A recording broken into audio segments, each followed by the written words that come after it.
Hey guys, welcome back. In this video we're going to be taking a look at Forsyth-Edwards notation. And that is a mouthful, but we're going to get through this and we're going to understand what it is, why it's useful, and how to understand it. Okay, so if you do find this video interesting or useful, informative at all, then please give a thumbs up. And please consider subscribing to the channel if you haven't already. Okay, let's get into it. So first of all, what is fen? It is a notation that is used, and even more so than, say, like the normal algebraic notation that you might see like over here, where actual moves are being stated, like for example c4, so we would know that we would move our pawn to c4. The fen notation is actually describing the board state and what is legal and what is not legal in terms of moves. So that's kind of how this is sort of structured here, and we'll get more into that a little bit later. But that's basically it. It's a way of telling us exactly how the board should look, where every piece should be, you know, who can castle on which side, whose move it is, the number of moves that have been played. So all of that information is actually contained within that one single line that you see right here. So an incredible amount of information in just a few amount of characters. So that sort of segues into the next part of why fen is useful.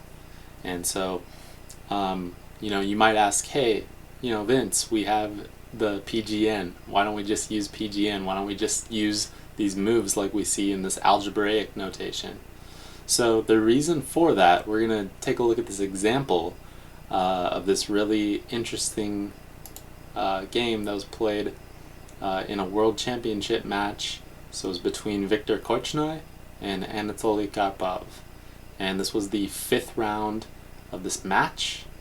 And this game went on for ages. So if we see the algebraic notation here, we can see this thing goes on forever.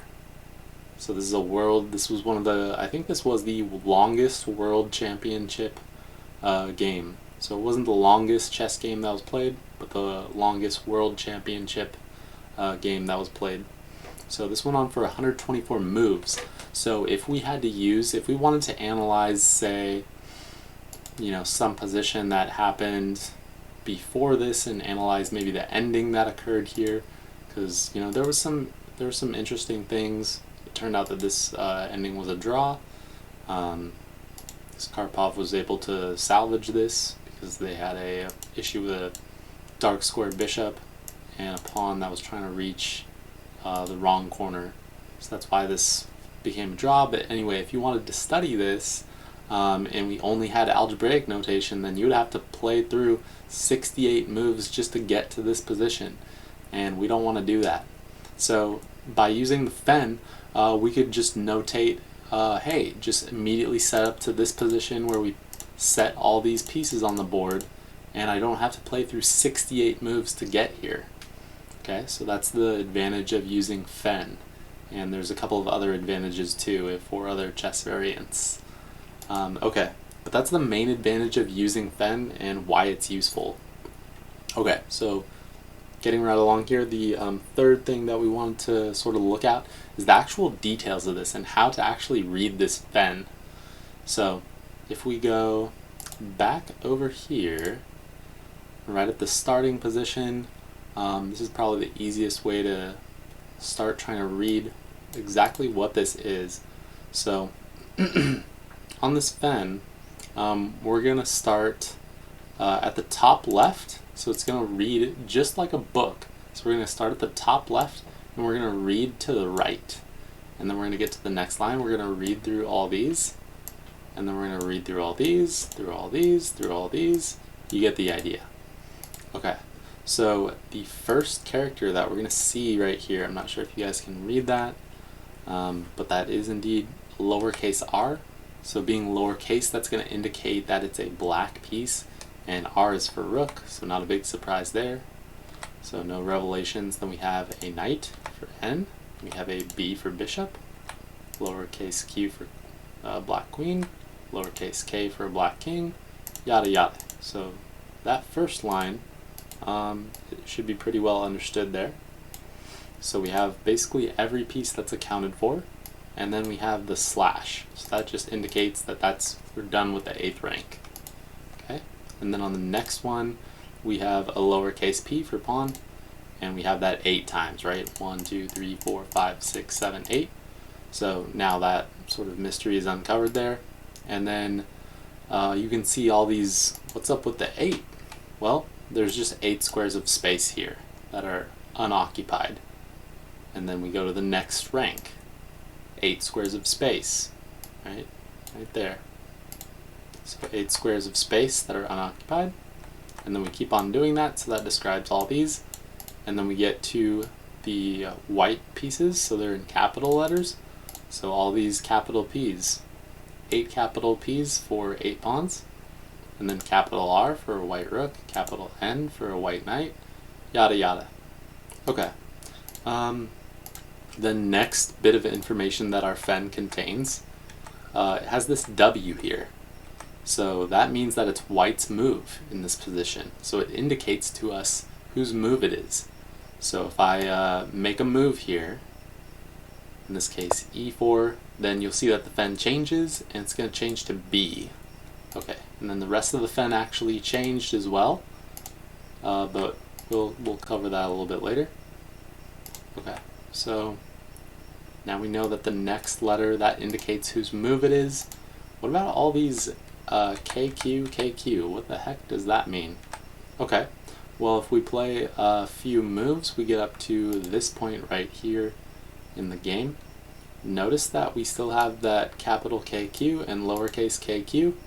After black plays their move here, so black castles short, and all of a sudden those lowercase KQs disappear. So that means that black no longer has the right to castle, because they've already castled. You can't castle twice in a game of chess. Okay. Meanwhile, white, they still retain the right to castle on either side. So they have a capital K and a capital Q. So that's the next little bit of information, is who still has castle rights. Okay, so if this game were to continue, then white castles, and then it's completely gone. So it's just now has just a dash there instead of having these K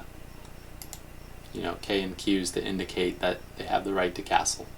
If we instead played some other move here other than short castle right, if we just played rook g1, then we could see that there's still a Q there, because white still has the right to castle queenside, in some instances.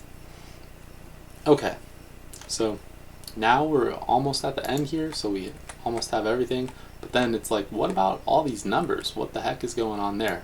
Okay, so the first number is going to represent how many half moves have elapsed since there's been progress as far as a pawn has been moved or a piece has been captured.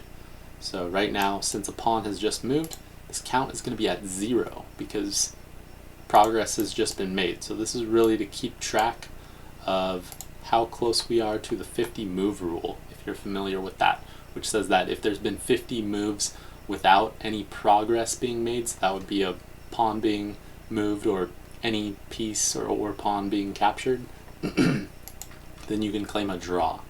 Okay, so if we play a couple of moves that are not pawn moves or piece captures, right, bishop e7, bishop e2, castles, yada yada, you can see that this move counter is going up, and it's not going back to 0 like it did before. So if we continue through all these moves, looks like nothing is being captured. We get all the way up to this point, queen c2.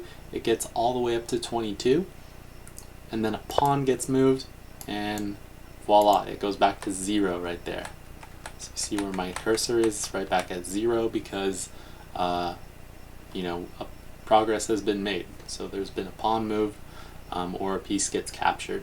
So the same thing if we have some sort of capture here. So we have a couple of moves get played. In this case, pawn was moved, so the counter's going to get reset. After b takes c, then once again, not only a pawn has been moved, but also something's been captured. So it's not really much of an example, but you get the idea. Okay, so that takes care of that first number, but the second number is actually much less mysterious, right? Because after black has played their move, you can see that this is the 17th move. Hopefully you can see that. The 17th move, black has played their move. So now we are on the 18th move, and lo and behold, there's an 18 there.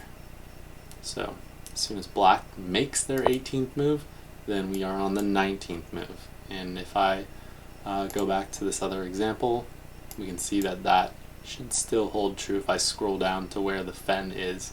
So if we go all the way to, you know, almost at the last move, black has played their 123rd move, so it should say 124. Let's double check as we scroll down here. And indeed, in our fen, it does say 124. So those are all of the bits and pieces of information that are contained within our fen. I know that was a lot of information to take in, but hopefully you learned something. So it's very useful notation. So we went over, you know, what it is, why it's useful, and then we, you know, delved into all the details there. So if you did learn something, then please give a thumbs up, and I'll catch you guys in the next one. So long.